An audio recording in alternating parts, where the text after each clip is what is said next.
I'm Ginger Levin, and it's my very distinct pleasure to be here today at Taylor and Francis with a virtual friend for years, Oliver Lehmann from Germany. It's rare to meet people you interact with for years virtually, face to face. So today is sort of a dream come true. And that's what I said when I saw Oliver for the first time a few minutes ago. I'm a series editor here, a book series editor with Taylor and Francis, and asked Oliver if he might write a book in our series. That's what we're going to talk about today. But first, a bit of background on Oliver. He's one of the most renowned thought leaders in project management in the world, and especially in Europe, India, really everywhere. You go on the internet, there he is. So, I do not like to use notes, but I also want to make sure I do not get anything wrong about how wonderful he is. He's been a practitioner for over 32 years, working and training for 20 years, and being one of the most renowned and successful trainers for PMI's Project Management Professional exam for 15 years. He has his own company, Oliver F. Lehmann Project Management Training, in the Munich area of Germany. He is also the president of the Southern Germany chapter, formerly the PMI chapter, and he has been doing so in this role for over 3 years. However, he's been an active volunteer for PMI for many years, especially in reviews and being a subject matter expert for the PMBOK guide for the 4th, 5th, and 6th edition, which is still upcoming, and then helping to translate these and leading the translations into German. Now, earlier, he was the vice president of professional development and troubled project analyst for the PMI's Troubled Project Special Interest Group for 2 years. And we know there are a lot of projects that are in trouble and do not meet their cost schedule or scope requirements, or do not meet the customer's satisfaction. Oliver wrote a monthly article on a troubled project through somewhere in the world for PMI's Project Network magazine for 2 years. The articles were published under the title Launch as the first page of editorials. That's, I think, when I first began to get to know him, by reading these wonderful articles. Oliver has a Master's of Science in Project Management degree with distinction from the University of Liverpool, and he received it in 2015. And earlier, he has a bachelor's degree from the University of Stuttgart. It is my distinct pleasure to introduce Oliver Lehmann to you, and especially for me, it's just great. So I'm clapping because I'm so happy to meet my friend. I'm very happy to meet you as well, Ginger. It's just wonderful. Yes. And Oliver's on vacation about 2 hours from the Taylor and Francis office, and so took a time from his wonderful vacation to come over today so we could do this interview. So Oliver has recently published a book titled Situational Project Management. And in the book, you sometimes use an acronym, SIT-PM. Would you like to really tell us what that means? SIT-PM, situational PM, goes a bit against the common understanding that there is one size that fits all in project management. You can look at different methodological approaches in project management, whether it is more traditional approaches or more modern agile approaches. Many of them have the opinion and sometimes the religion that there is a certain way to run a project, to perform a project, to behave as a project manager. And my understanding is that this does not exist. There is no such thing as a one-size-fits-all approach to project management. Different projects and sometimes different project situations need different practices. The same practice that has been successful in one moment, can lead to failure, can lead to disaster in another one. So we have to be more situational in what we do, and that's situational project management, and the acronym for that I discussed with some friends some time ago, and then we came out in the end.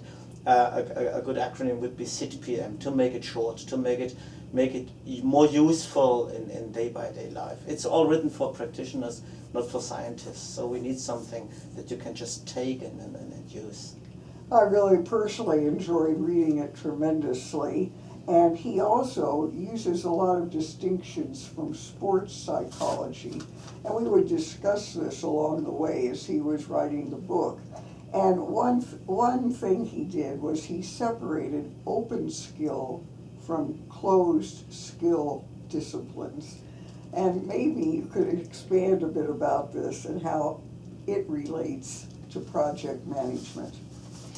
In the past, I did some training and then qualification exercises for PMOs, for project management offices, and I was often asked by PMO managers, is this a project manager? The person you see here, is this a project manager or is he not? Do you think he is the right person to run a project for us?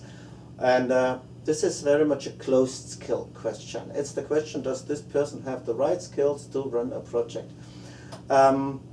In sports, I take sports as an analogy here. In sports, there is a distinction. Sports psychology is a distinction between open skill and closed skill disciplines.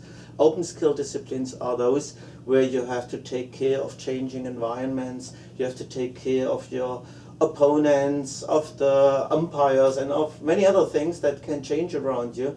While in closed skill disciplines, you have to focus mostly on yourself and on your own skills. My example that I'm using is skating. I think skating is a perfect example for that.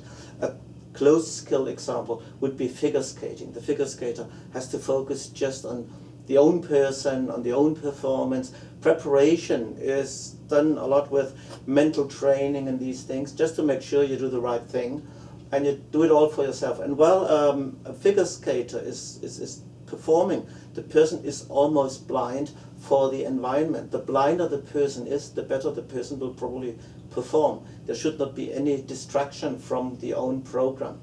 The opposite to that is hockey. In hockey, every hockey player has to focus on the own team members and also on the opponents and many other things. And you have a lot of cheering there, and sometimes you even have brawling there. Yeah. So these are things that happen in open skill disciplines.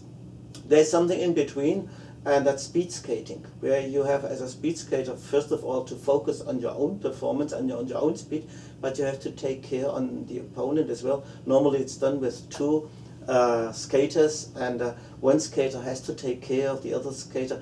They cross lines, and if they are too fast, they may fall. If they are too slow, they will lose. So they have to take care of the other one as well.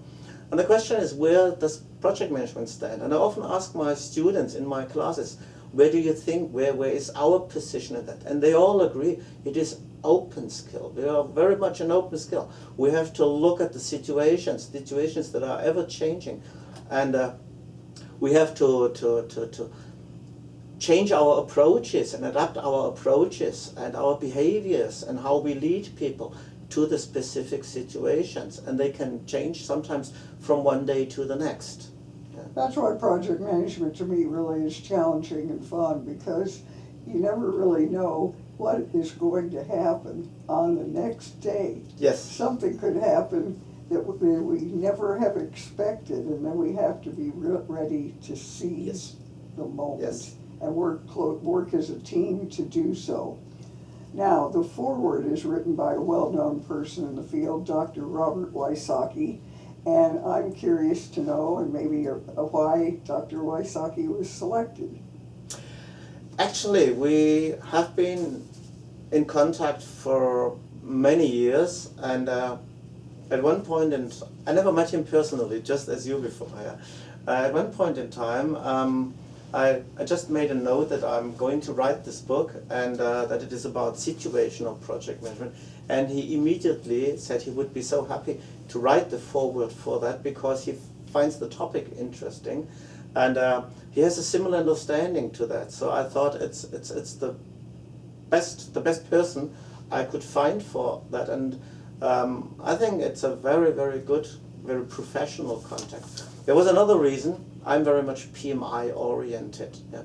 Robert Wysocki has his roots in PMI as far as I understand, but he's also in the other international organization, IPMA, strongly linked with the IPMA. So it gave me an opportunity to put a bit IPMA flavor into the book, which he could do much, much better than I could do it because I'm very much a PMI guy.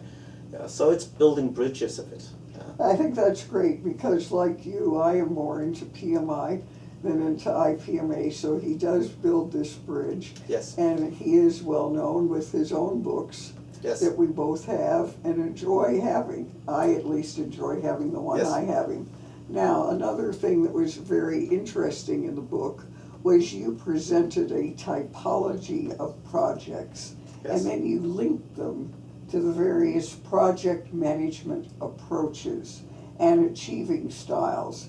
So why is this of importance to project practitioners? Let me give you an example. If you look at burnt skin, yeah, it's a very bad thing if this happens to someone, and each burn is different. So you could now tell hospitals, you could tell doctors, you have to just treat each burn differently because each burn is different, and just look at the burn and then decide what to do with it. It would be too difficult for medical personnel. They can't do it that way. So what they did was to develop systems with grades. There's a first grade burn, which is something in most cases you can just treat by yourself, maybe together with a doctor. Yeah. Then there's a second and a third degree and so on. So depending on the grade of the burn, you would select different approaches on treating them, and it makes treating them appropriately easier. You don't go with a first degree burn. They don't put you into a hospital for half a year or so, but you would also not treat a third degree burn at home also. So you know what to do with these things, and you can adjust the treatment to that. And I thought we need something similar in project management. Project management at the moment, if you look at scientific work, for instance, I read a lot of papers in the last couple of years, and scientific papers, and they treat project like project. Yeah? How do you run a project? How do you manage a project? How do you do this? How do you do this? How is the quality of projects linked to the project quality of the portfolio, and so on? So many questions, without really asking what kind of projects are we talking about. And I thought it could be helpful to develop a typology, and the typology is open. I have some dimensions in that now, like customer projects and internal projects, predictable projects or less predictable projects, and so on. And you would manage them differently. I'm pretty sure there are more dimensions like this outside, and if you spend more time, and if other people spend time looking for that, they will see things that I cannot see or haven't seen so far. So this would allow expansion, and I think there are more dimensions than what I see so far and what I described so far. But I think I was one of the first to do this at all. There is not much work done on that before, and it's so important for us that we develop the ability to adjust our behavior to the specific project or even the project situation. The same project may change, and the appropriate behavior may change during the course of the project. Yeah, I think you're exactly right. And in some situations, this really supports the view of the organizations being agile, and we as project managers also need to be agile. And this just doesn't occur in the software arena. It occurs in all arenas. Where we are. And we cannot think that one size fits all, because it does not. And again, projects can change from day to day. Yes. And I really liked the typology. I thought it was one of the better parts of the book. I enjoyed it, and well, I may adapt it a bit to one of my own seminars now that it's there. Maybe one more thing on that. I got some some comments in the last couple of years from managers, mainly from PMO managers, from different companies. We talk about major companies, yeah, and they told me, we are just about to move all our projects to agile methods.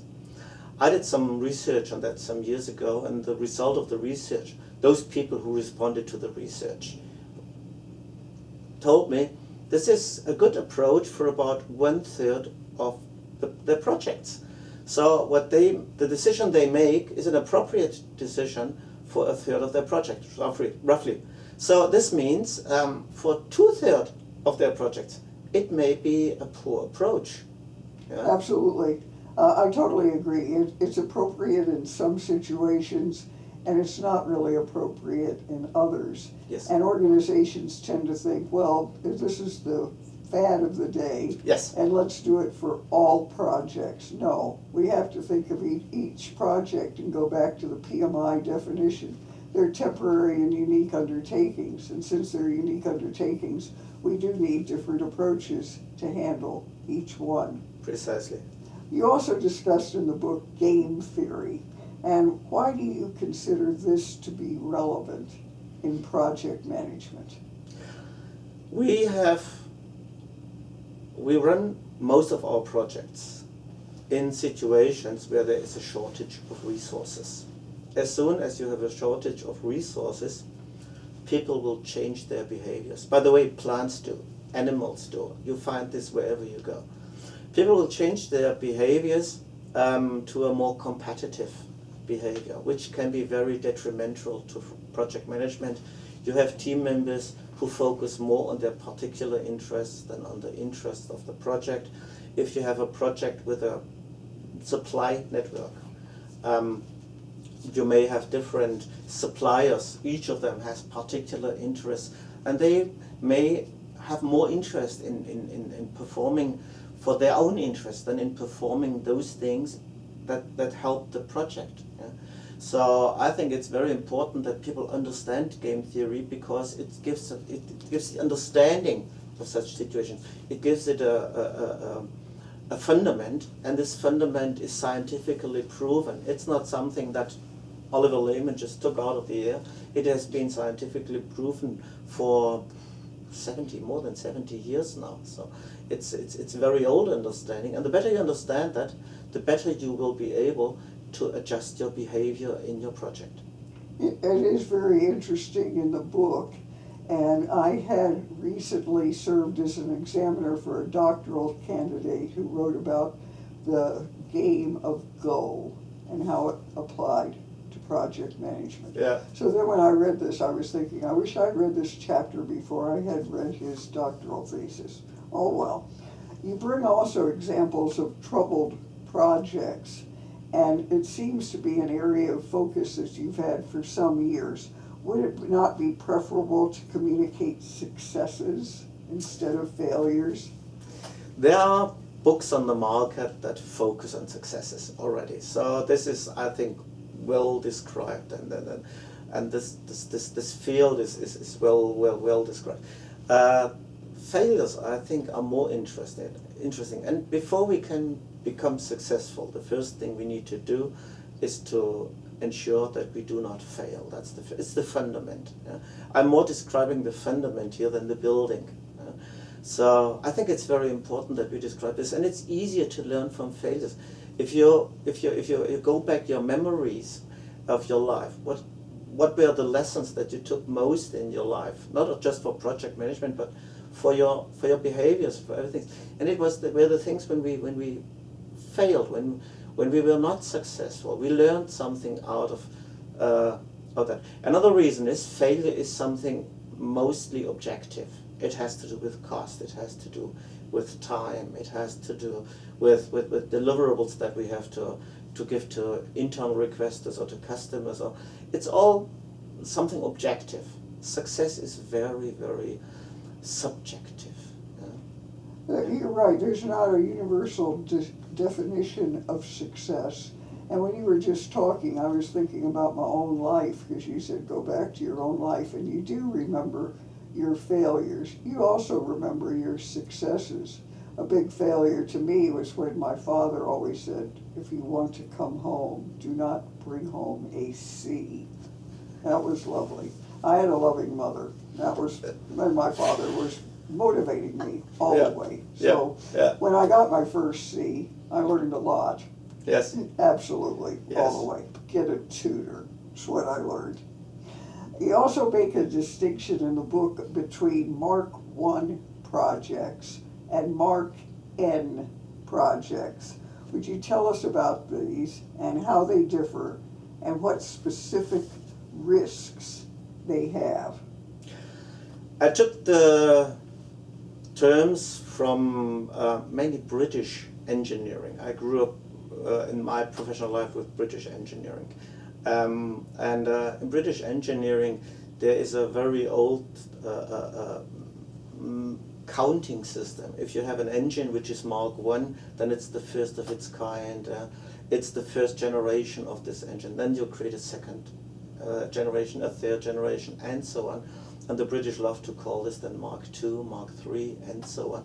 Actually, Mark I is rarely used because it signals the customer they just try something new. We cannot be 100% sure that they can do that. So there's some risk coming with that. Mark II, Mark III communicates already, we have done that before and we improve something existing. So it gives customers some certainty. It's used for sports cars as well. Yeah? Triumph Spitfire, there was a Mark II, Mark III, Mark IV version. It's sometimes used for cameras, Japanese cameras use that. And I thought it was a good idea to use it for projects as well. A Mark I project is a project where we do something for the first time. We have never done that before. No one has done that before, possibly, or maybe it's just us who haven't done that before. Someone else may have done that before, but it may also be brand new. There is no experience to build on this project. It's very hard to do estimates, for instance. Estimation always needs some old experience to relate to and to derive it from. Yeah? In a Mark N project, you have done similar things before, and you generally know what you are doing because you have done this so often. It's one of the typological dimensions that has been described before by other authors, and I found it quite interesting because they, without scientific evidence, their statement was, of course, Mark I, high degree of novelty, yeah, something very, very new. This is more risky because you don't have the experience with that. I asked people about their experiences, and the interesting thing is, it was confirmed by 2 cases, but it was 5 cases said the opposite. 5 cases said, no, we run into problems with our projects because they were Mark N projects. In a Mark N project, everyone believes, yes, we know what we are doing. We have so much experience with that. Yeah? We have done this before. We tell everyone else we have done this before, and it gives us a lot of confidence. Yeah? But people at the same time get somewhat a bit lazy in risk management. Yeah. There is there may be some small things, small, seemingly marginal things that can become very, very important, and no one is really looking at them because people think they understand it all. And I had 5 cases where people were surprised by little differences of the new project compared to the former projects they had, and this, like little acorns that grow to mighty oaks, yeah, this grew into huge disasters, yeah? And it started very, very small, but no one looked at that, and I think that's the risk with Mark N projects. And they are more risky. I think you're right, because if you think about it, and you think about, for example, in the aerospace and defense arena, because both of us are members of the Association of Proposal Management Professionals, and you think some contractors have the same contract over and over and over again, and then they kind of think, we're going to get this forever. But they may not, because there's a risk there. Yes. And there's a risk, and they may have gotten a little too comfortable with one another and had some little failure along the way that they missed. Yes. And some little difference. And complacency Absolutely. become a problem, yes. And another thing I was thinking about when you were talking about cars and the like, I was thinking, what if we applied this to cell phones? We'd probably be up to Mark 1000 or more by now. 'Cause there's always something new and different with the next one that comes out on the Yeah. market. Yeah. It's amazing. Yeah. So thinking about this, and what recommendation would you give to a project manager to avoid future failures on his or her projects? I think the first thing is have a portfolio of methods. Don't rely just on one method. Don't be an agilist or any other kind of ist. Have a variety of methods that you can apply. Then look at the very specific situation that you're in. Look at your team. Look at your contractors, if you have contractors. If you have customers, look at the customer, the paying customer. Look at other stakeholders around. And then ask yourself, which is the approach that promises to be the most valuable and the most successful in the very given moment. And be prepared to change that if you find out it's the wrong one, or if the environment, if things are changing, then be prepared to change that. But at all times, ask yourself, what is the right approach? One thing I found very important here is the question of predictability. There are projects where your predictability is only for the next 1 or 2 weeks or so. There are other projects where you have to do predictions for the next maybe 2 years or so. Ask yourself at every given moment, how far can I predict what is going to happen in the project, and how far do I need to predict? If I have to book resources, people, machines, whatever it is, long time in advance, then I have to do long-term predictions. Otherwise, when I come late, they will be already booked. If they are just available on the market, I can run with shorter predictions. So look at all these things. Yeah. Well, this has been fun. Now, I know you're on your vacation, and I know you're hoping to see an alligator, because everyone else, he has to travel back to where he's staying on Alligator Alley here in Florida. But seriously, what's next, Oliver, for you in your own career as a project thought leader in project management? The next thing, and I'm already working on that, is the next book. It will be Situational Project Management 2, bringing money home with projects. I found that we have not much literature, and generally not much attention for a very simple case. About half of the project managers, 50% of the project managers, do not work for strategic goals and to change something in the organization or to meet mandatory requirements by law or whatever it is. No, they work to bring money home. They work in one organization, and the organization works for the other organization, and the owner organization has to earn money with that. It's not so much strategic, it is business, it is project management as a business. And we have to come back to the basics of this as well. We should not forget this strategic approach. It is important because that's the other half, 50% of the project managers. But we are at the moment forgetting a major group of project managers with all the big things we do, with portfolio management and strategic outreach and all the things that we discuss at the moment. We are a bit losing many of our project managers and of our practitioners when we only focus on this side. So the idea is now to focus on the other side. Always look where no one looks. Yeah.